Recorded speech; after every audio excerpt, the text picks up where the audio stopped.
Hello दोस्तों, मैं मनोज कुमार आपके नए लेक्चर में स्वागत करता हूं। दोस्तों, हमने पिछली क्लास में भारतीय अर्थव्यवस्था की और अर्थव्यवस्था की विशेषताओं को लेकर के हमने चर्चा शुरू किया था।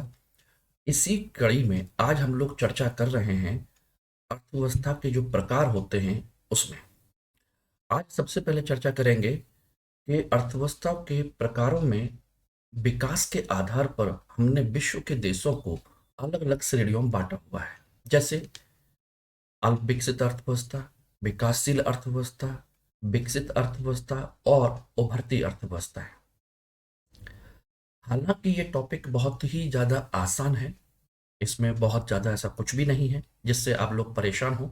लेकिन फिर भी एक कहा जाए कि अगर इनकी मूलभूत जानकारी हो तो हो सकता है कि एक आसान क्वेश्चन हमसे सॉल्व हो जाए।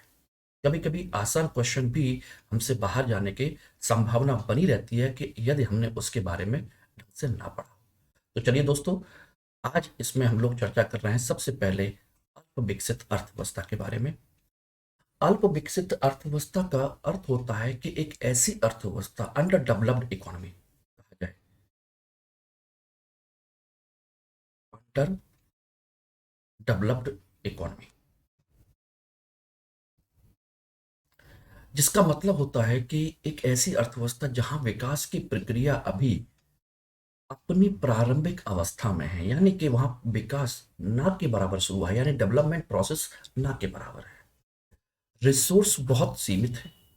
हाँ, संभावना है विकास की, लेकिन रिसोर्स इतने कम है कि उसका विकास होने में भी बहुत लंबा समय लगेगा। यह अन्य देशों पर अपनी जरूरतों के लिए निर्भर रहता है, अंतर्राष्ट्रीय संगठनों, सहायता, अनुदानों पर निर्भर करता है। विशेषकर इनमें समूह में आते हैं अफ्रीकी महाद्वीप के देश, जो बहुत गरीब हैं, पिछड़े हैं, संसाधन नहीं है, कुछ भी नहीं है। ठीक है ना। और ये पूरी तरीके से प्राथमिक क्षेत्रों पर निर्भर होते हैं, यानी कि इनकी जीडीपी सबसे ज्यादा कहां से आती है?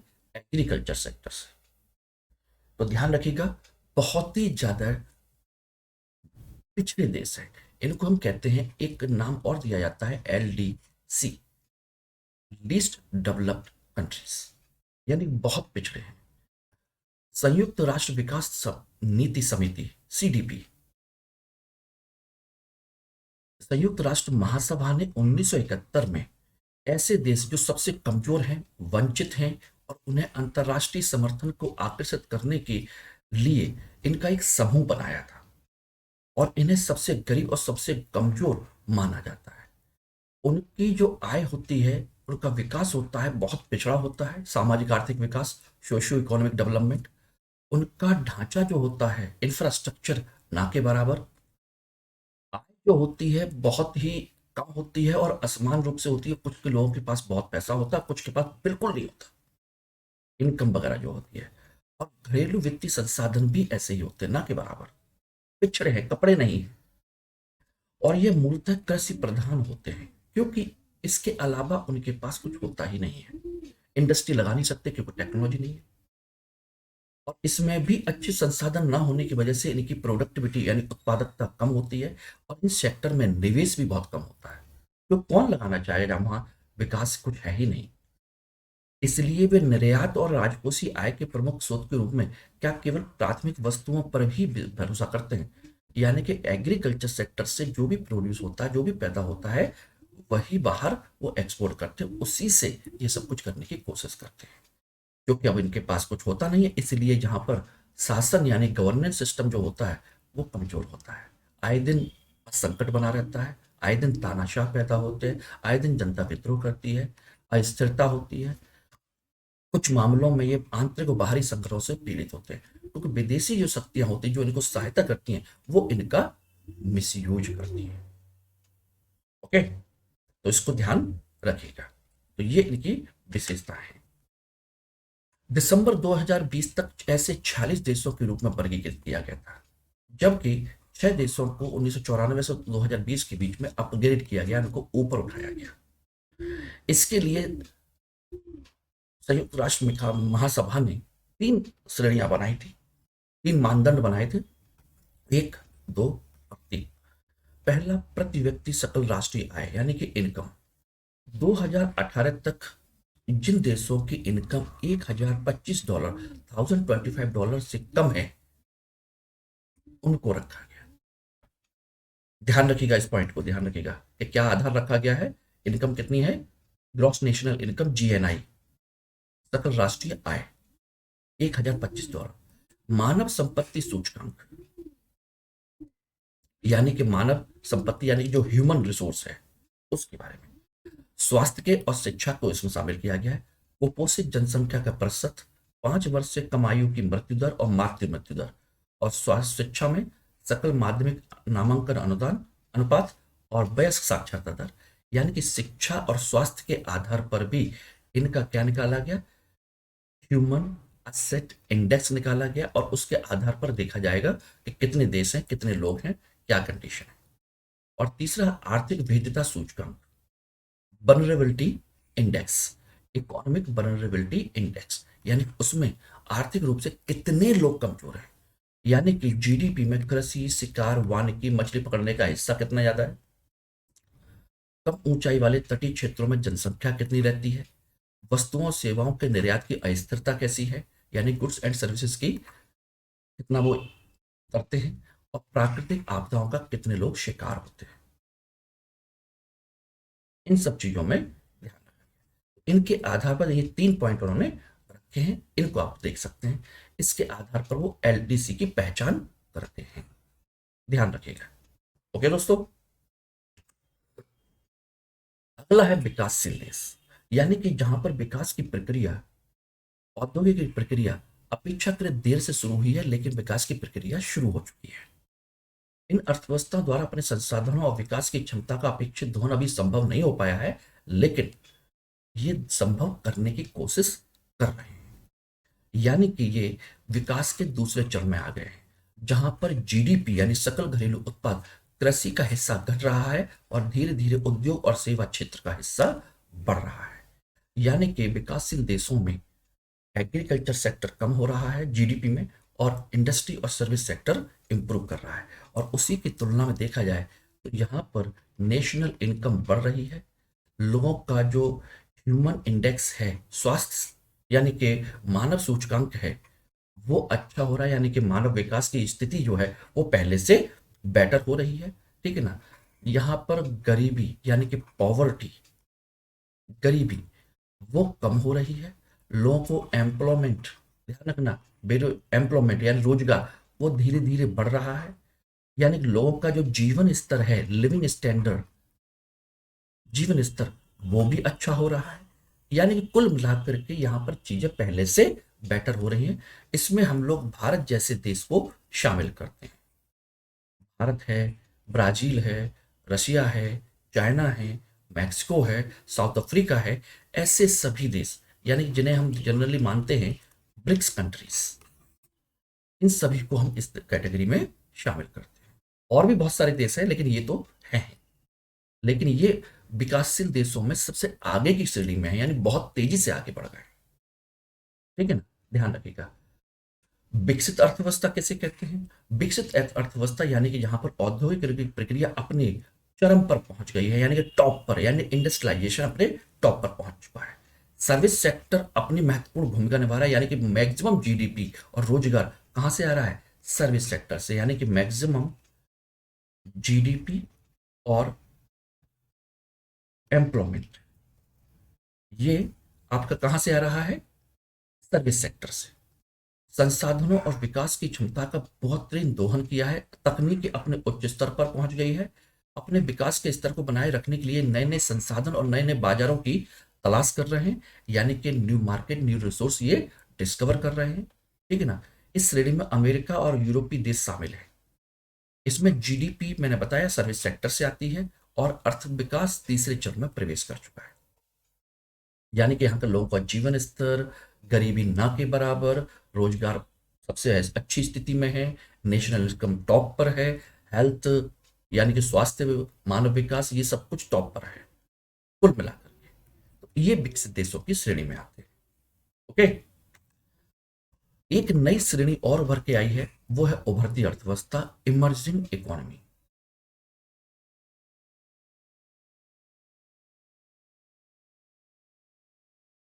इमर्जिंग इकोनॉमी, उभरती अर्थव्यवस्था।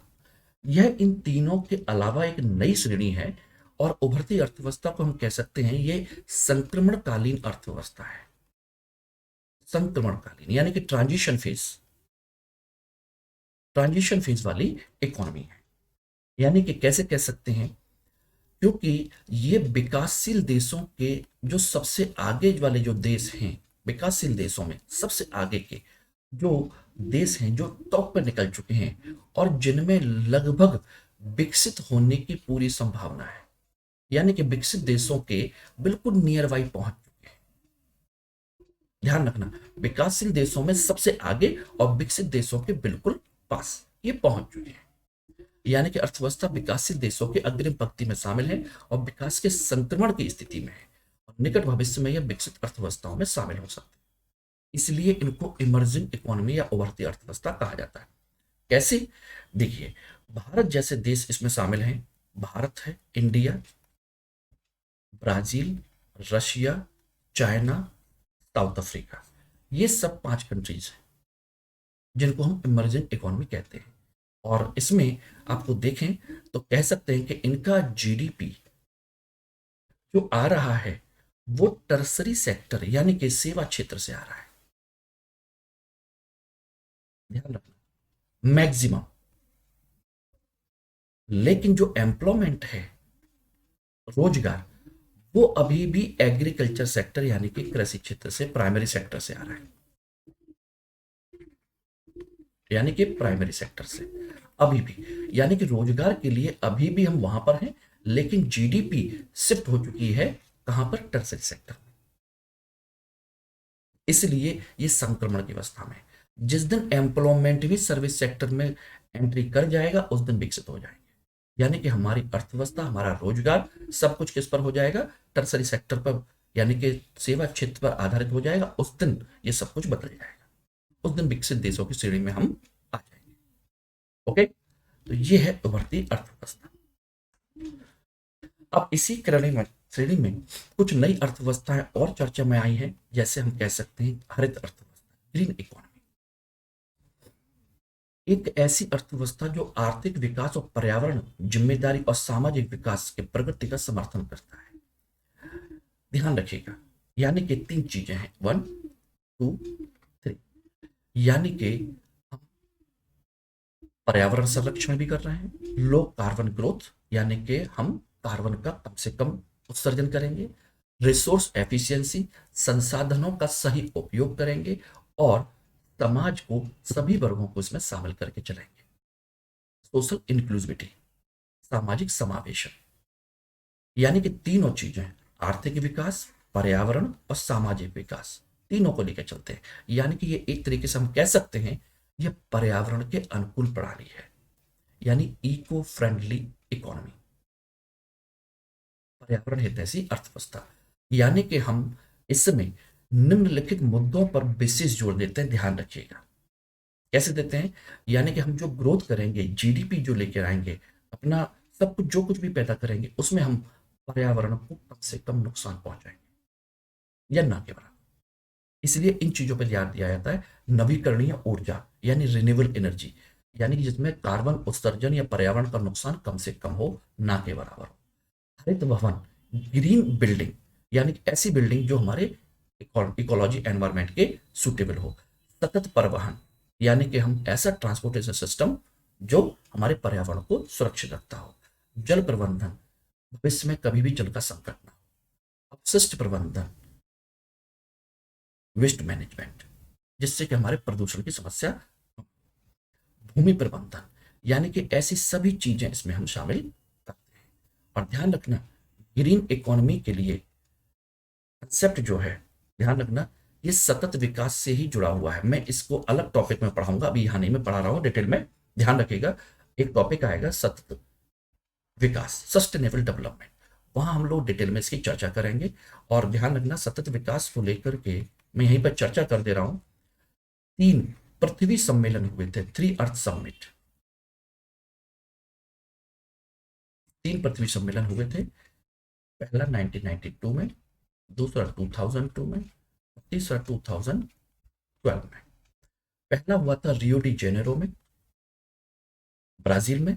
दूसरा हुआ था जोहान्सबर्ग, साउथ अफ्रीका में।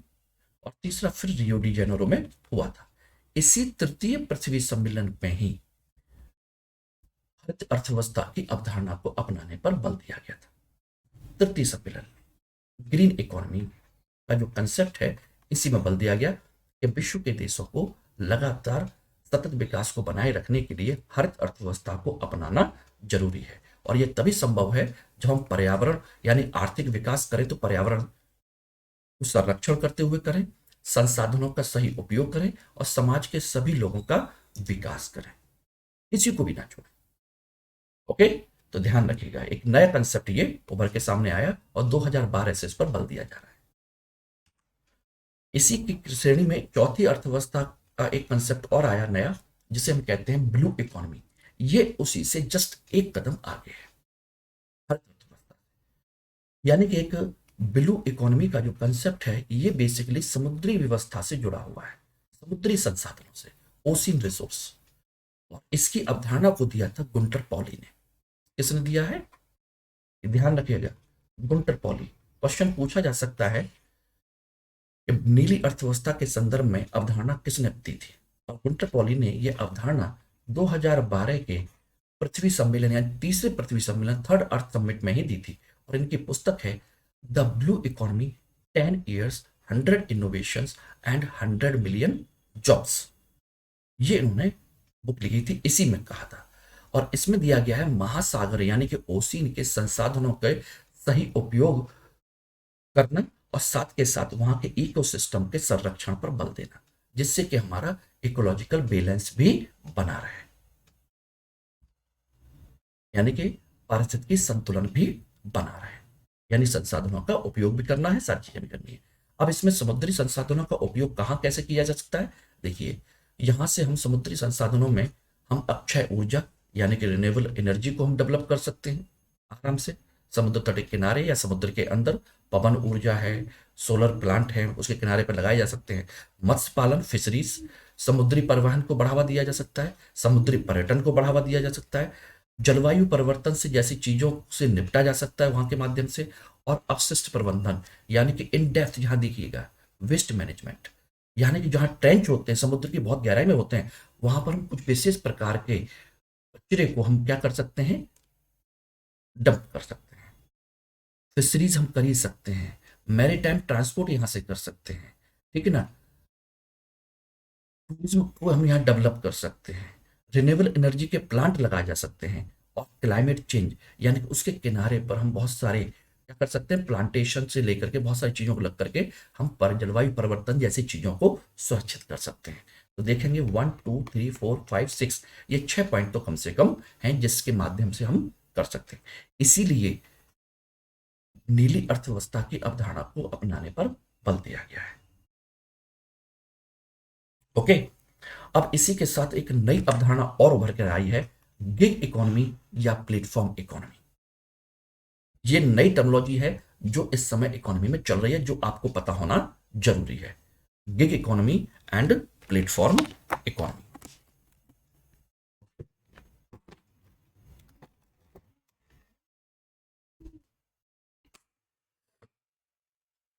गिग इकोनॉमी एक नई अवधारणा है जो करंट में चल रही है। इसमें क्या है, गिग वर्कर्स या गिग इकोनॉमी समझ लीजिए, मैंने फिर उसके बाद मैं इस पर डिस्कस कर दूंगा। गिग इकोनॉमी का मतलब होता है कि एक कंपनी किसी भी एम्प्लॉय को अपने यहां परमानेंटली अपॉइंट नहीं करती जिसे महीने पे सैलरी देनी है, बल्कि अस्थायी तौर पर कार्य के आधार पर उसको हायर करती है, जिसे हम क्या कहते हैं, एडॉक बेसिस पर। यानी कि केवल काम के लिए उनको हायर करना, अपना काम खत्म और उनका काम खत्म, यानी कि जिसे हम कहते हैं फ्रीलांसर्स। बात समझे नहीं, ध्यान रखिएगा। तो वो है ये गिग इकोनॉमी, गिग वर्कर्स कहलाते हैं। और बहुत सारे ऐसे एम्प्लॉयज भी हैं जो किसी के यहाँ नौकरी नहीं करना चाहते, बंद के नहीं रहना चाहते। वो चाहते हैं कि हमें काम दीजिए, हम एक जगह नहीं 4 जगह काम करेंगे, कम समय में ज्यादा लोगों का काम करेंगे, ज्यादा पैसा कमाएंगे। उनके पास स्किल है, इसलिए वो 4 लोगों का काम लेते हैं और उनको काम करके देते हैं एक साथ। फ्रीलांसर टीचर्स हो सकते हैं, फ्रीलांसर इंजीनियर्स हो सकते हैं जो घर बैठ करके 4 लोग काम करते हैं, ठेकेदार हो सकते हैं, कोई भी हो सकता है। ये अवधारणा तेजी से बढ़ी है कि कोई किसी के यहाँ परमानेंटली जॉब नहीं करना चाहता। वो चाहता है कि मुझ मैं कम समय में ज्यादा पैसे कमाऊं। और वही सेम कंसेप्ट कंपनी नहीं चाहती, डिपार्टमेंट नहीं चाहता कि हम एक व्यक्ति को परमानेंट रखें जिससे कम काम लेना हो। बोले काम कम है, काम महीने 1.5 महीने में 2 महीने में खत्म करें और आगे बढ़े। यही है। इसलिए नया श्रम कोड जो ऑर्गेनाइज सेक्टर के लिए सरकार ने लेबर कोड जो जारी किया है, उसमें गिग और प्लेटफॉर्म वर्कर्स की अवधारणा को शामिल किया गया है। सामान्य तौर पर गिग वर्कर वो होते हैं जो कैटरिंग इवेंट से लेकर के सॉफ्टवेयर डेवलपमेंट तक हर चीज को घंटे या अंशकालिक नौकरियों में लगे होते हैं।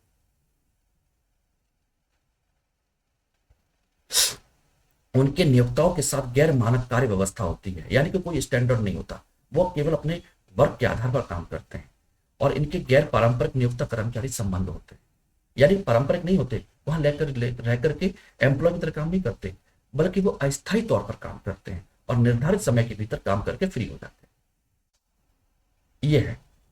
और यही धीरे धीरे सब जगह बढ़ रहा है। सरकार भी अपने कामों के लिए इस तरह के लोगों को हायर कर रही है, चाहे सर्वे कराना हो या किसी डिपार्टमेंट का कुछ भी काम कराना हो, सरकार भी काम कर रही है और प्राइवेट कंपनियां भी कर रही हैं।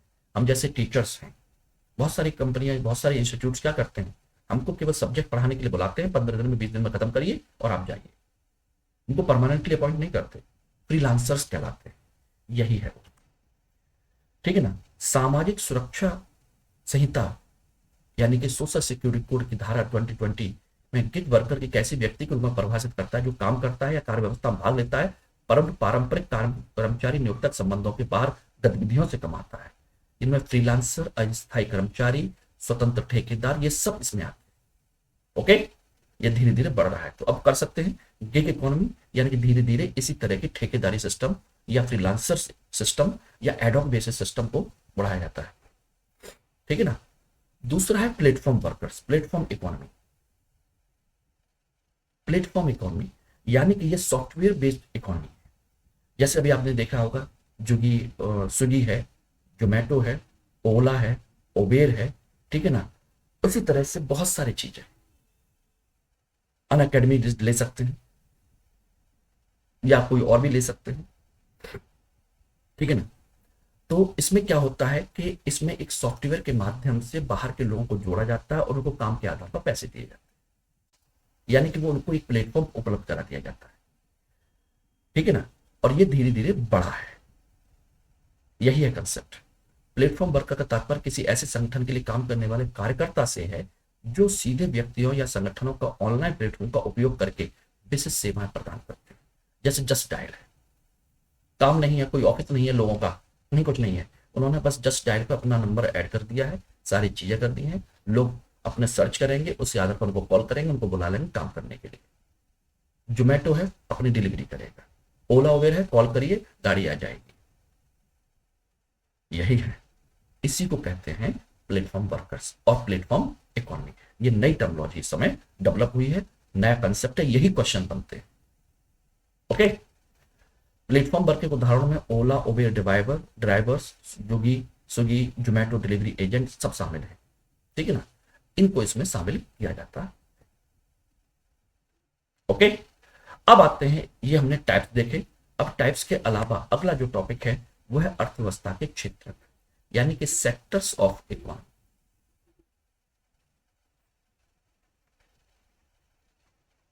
सेक्टर्स ऑफ इकोनॉमी यानी कि इनको जानना बहुत जरूरी है। चाहे तो हम डायरेक्ट चल करके अगले चैप्टर में हम सीधे सीधे सेक्टर्स को हम समझ सकते हैं, उनको देख सकते हैं, पढ़ सकते हैं, लेकिन यहाँ पर एक ब्रीफ आइडिया में ले देने की कोशिश कर रहा हूँ कि ये हमको पता होना चाहिए। हम लोग जानते हैं अर्थव्यवस्था के 3 क्षेत्र होते हैं, 3 सेक्टर्स, प्राइमरी, सेकेंडरी, टर्सरी।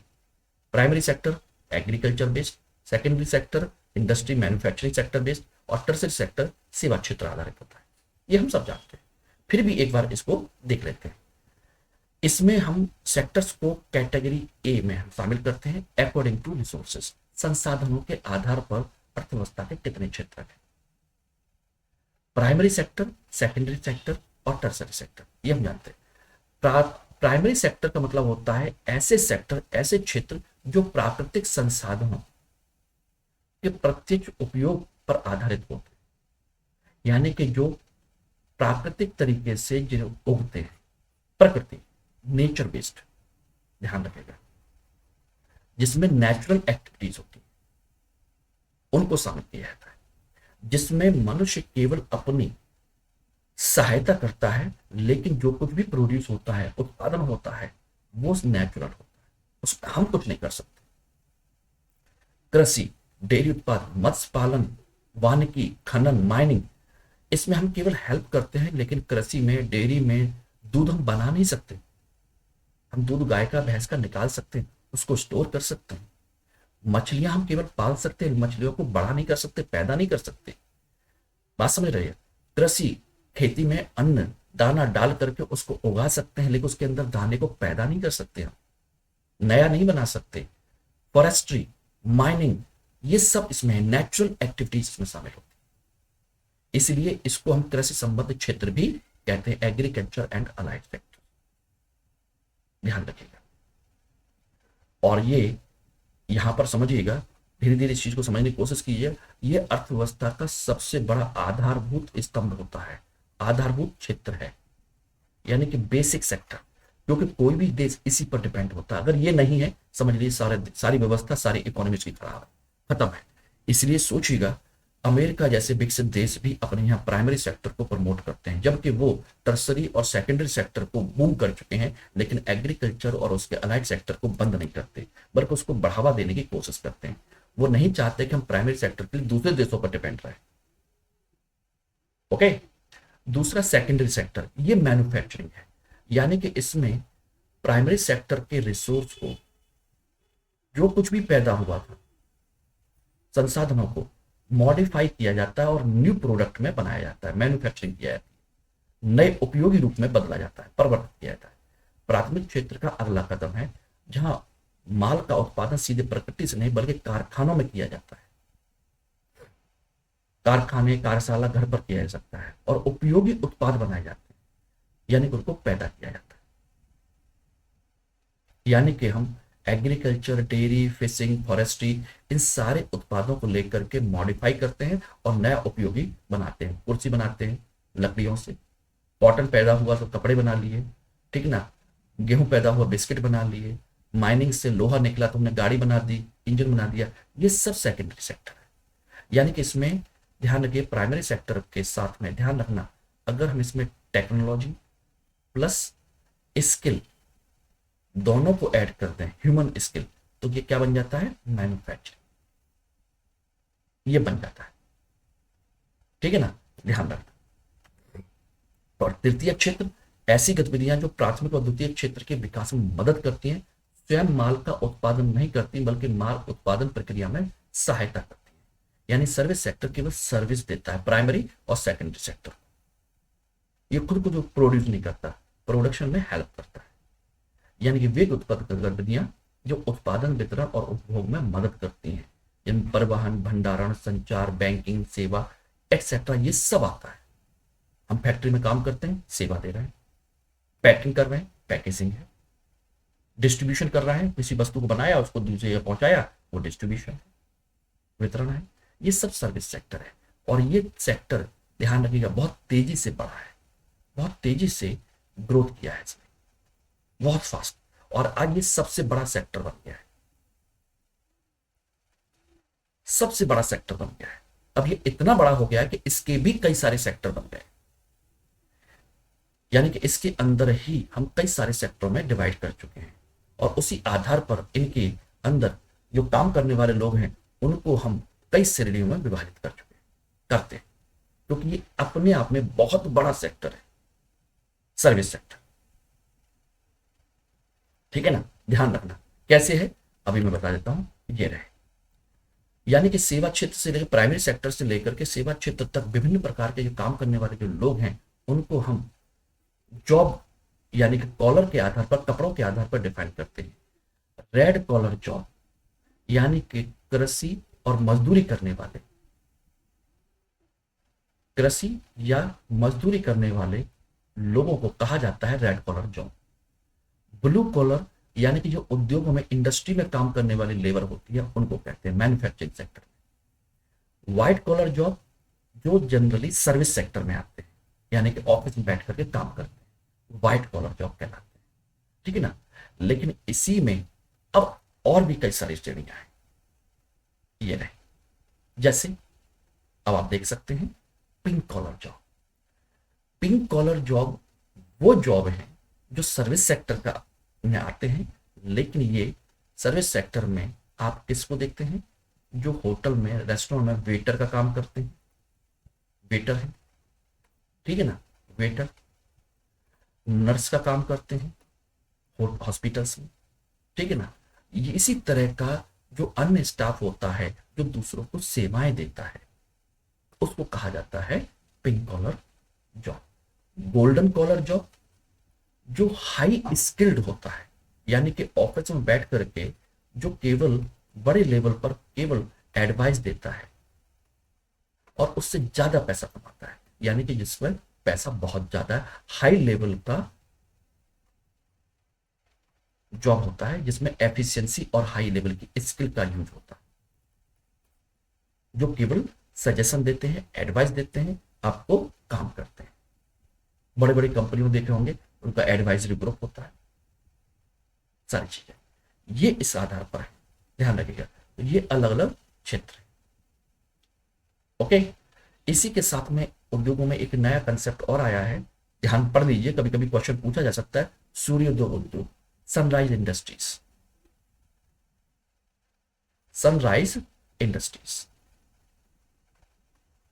इसको देख सकते हैं। ऐसे उद्योग जो अपनी प्रारंभिक अवस्था में है, लेकिन उनमें बहुत तेजी से उछाल आ सकता है, बहुत तेजी से उछलेंगे, यानी सूरज जैसे निकलता है ना, हल्का हल्का निकलता है, लेकिन बहुत तेजी से बढ़ते हुए दोपहर तक एकदम बहुत तेज हो जाता है। यानी कि ऐसे उद्योग जिनमें उच्च विकास दर, उच्च स्तर के नवाचार और बहुत सारी चीजें इसमें शामिल होती है, जन जागरूकता होती है और निवेश इसमें दीर्घकालिक विकास की संभावनाएं होती हैं, उन्हें कहते हैं। ओके। दूसरी साम्राज्य उद्योगों तेजी से उभरने के में एक प्रतिस्पर्धी उद्योग को खतरा हो सकता है जो पहले से गिरावट में, इससे मंद होने की संभावनाएं बन जाती है, और ऐसे उद्योगों सूर्यास्त उद्योग भी कहा जाता है, यानी कि जो सनराइज इंडस्ट्री के बिहार पर जिनका डाउनफॉल होने की संभावना होती है, उनको हम क्या कहते हैं, सनसेट इंडस्ट्रीज, जिनके उभरने से दूसरे अन्य उद्योग डाउन हो सकते हैं।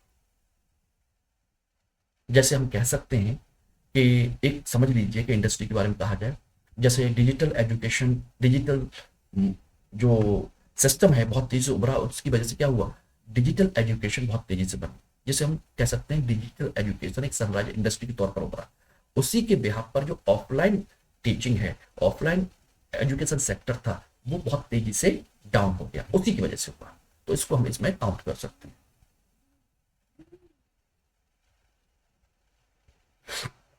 ठीक है ना। भारतीय क्षेत्र में सनराइज सेक्टर कहा जाता है, उनको भविष्य में रोजगार सृजन, व्यापार वृद्धि मामले देख सकते हैं।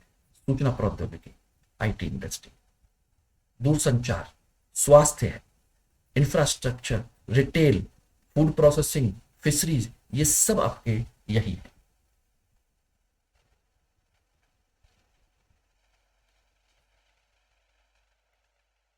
ये सब के सब इसमें,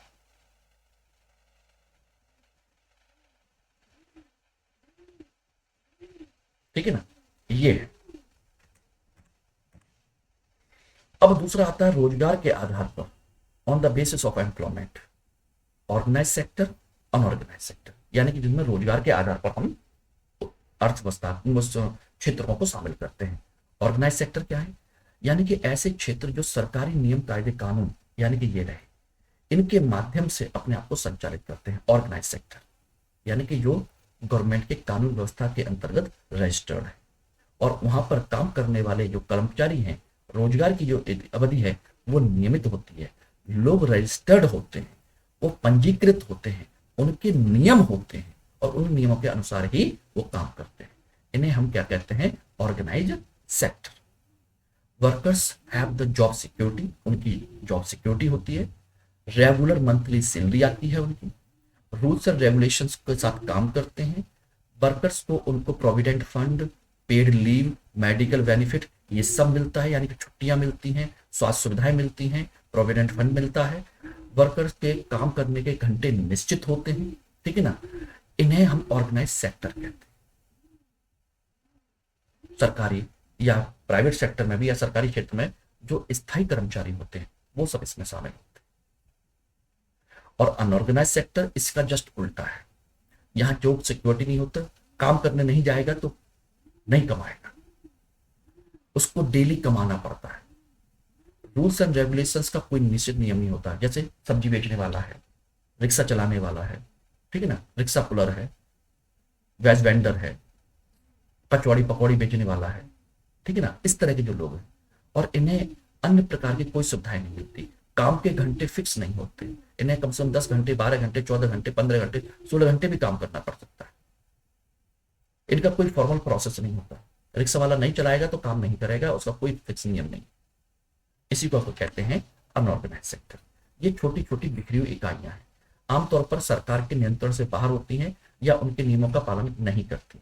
इन्हें काम करने वाले लोगों को कम वेतन पर रोजगार मिलता है, कोई नियमित नहीं होता, कोई निश्चित समय नहीं होता, वेतन के साथ छुट्टी नहीं मिलती, तबीयत खराब हो गई तो घर बैठिए, कोई काम नहीं, कोई पैसा नहीं है, किसी भी समय कारण से हटाया जा सकता है, यह नियोक्ता की पसंद पर निर्भर करता है। कब मैं इनको हायर करूंगा, कब इनको हटाऊंगा, इससे कोई लेना देना। और हमारे यहाँ ध्यान रखिएगा, सबसे बड़ा सेक्टर यही है, मैक्सिमम लोग इसी में आते हैं। हमारा एजुकेशन सेक्टर जो है वो भी इसी में है, मैक्सिमम वो भी इसी में आता है। ये सब आपके इसी के अंदर शामिल होते हैं अनऑर्गेनाइज सेक्टर में, ठीक है ना। इसीलिए अनऑर्गेनाइज सेक्टर के लिए सरकार ने समय समय पर कई सारी स्कीम चलाई हैं, जैसे social security act, social security act 2008 बनाया था, प्रधानमंत्री जीवन ज्योति बीमा योजना और प्रधानमंत्री सुरक्षा बीमा योजना ये भी बनाई थी, ध्यान रखिएगा। आयुष्मान भारत प्रधानमंत्री जन आरोग्य योजना ये भी अनऑर्गेनाइज सेक्टर के लिए बनाया गया है। प्रधानमंत्री श्रमयोगी मानधन योजना और national pension scheme for traders, shopkeepers, self employed person, इनके लिए बनाया गया है। यानी कि सामाजिक सुरक्षा के लिए बनाई गई सरकार की कुछ व्यवस्था है, ठीक है ना। इनको हम अलग से स्कीम वाले चैप्टर में पढ़ेंगे, इनके बारे में डिटेल में। अब आते हैं स्वामित्व के आधार पर, on the basis of ownership. इस पर देखा जाए तो पब्लिक सेक्टर, प्राइवेट सेक्टर और एक पीपीपी, ये 3 तरह के होते हैं, पब्लिक सेक्टर और प्राइवेट सेक्टर, ये हम सब जानते हैं। पब्लिक सेक्टर मतलब सरकार के अधीन काम करने वाले उद्योग क्षेत्र, सारी चीजें, रेलवे, डाकघर आदि का संचालन करता है, उसको हम कहते हैं पब्लिक सेक्टर। यानी कि जिसमें संसाधनों से लेकर के हर एक चीज, सब कुछ इसके अंडर में होता है, सरकार के गवर्नमेंट ओन सर्विसेज, और ये पब्लिक के इस्तेमाल के लिए होती है। और प्राइवेट सेक्टर जिसकी प्राइवेट प्रॉपर्टी होती है, संपत्ति संसाधनों का स्वामित्व किसके पास होता है, किसी व्यक्ति या किसी कंपनी के पास होता है। रिलायंस है, टाटा है और भी अन्य कंपनियां हैं, ये सब अपने लाभ के लिए काम करते हैं, उनकी सेवाओं पर लाभ उठाने के लिए भुगतान प्राप्त करते हैं। ये है आपका प्राइवेट सेक्टर। इसी में एक नया कंसेप्ट और आया, वो है पीपीपी मॉडल का।